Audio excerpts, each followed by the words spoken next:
മുഹമ്മദ്. നിങ്ങൾ ഈ ചൊല്ലുന്ന ഓരോ സലാത്തും ഇവന് കിട്ടേണ്ട സൗഭാഗ്യം കൂടിയാണ്. അതുകൊണ്ടൊരു സൗഭാഗ്യവും ഇവൻ നഷ്ടപ്പെടുത്താൻ ഉദ്ദേശിക്കുന്നില്ല. സല്ലല്ലാഹു അലാ മുഹമ്മദ് സല്ലല്ലാഹു അലൈഹി വസല്ലം. സല്ലല്ലാഹു അലാ മുഹമ്മദ് അലൈഹി വസല്ലം. എന്റെ മേൽ ഒരാൾ ഒരു വട്ടം സ്വലാത്ത് ചൊല്ലിയാൽ അവന്റെ 10 ദോഷങ്ങൾ അല്ലാഹു പുറത്തു കൊടുക്കുകയും 10 നന്മകൾ അല്ലാഹു അയാൾക്ക് എഴുതി ചേർത്ത് കൊടുക്കുകയും ചെയ്യുമെന്ന് പരിശുദ്ധ റസൂൽ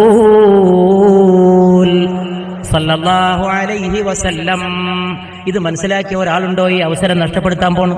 ഇതുകൊണ്ട് എത്ര ആളുകൾ ഈ ലോകത്ത് മഹാന്മാരായി അറിയപ്പെടാത്ത ചെറുപ്പക്കാര് കുട്ടികൾ പറയാറുണ്ട്, ഞാൻ കാണുമ്പോൾ അത്ഭുതപ്പെട്ട് നോക്കി നിൽക്കാറുണ്ട്. ഇന്ന കാസറ്റ് കേട്ട് ഞാനിപ്പോ എന്റെ ജീവിതത്തിൽ വൈകുന്നേരമാകുന്നതിന് മുമ്പ് ബസ് പോകുമ്പോഴും കയറുമ്പോഴും ഇത്ര സലാത്ത് ചെല്ലാറുണ്ട്, യാത്രയിൽ ചെല്ലാറുണ്ട്.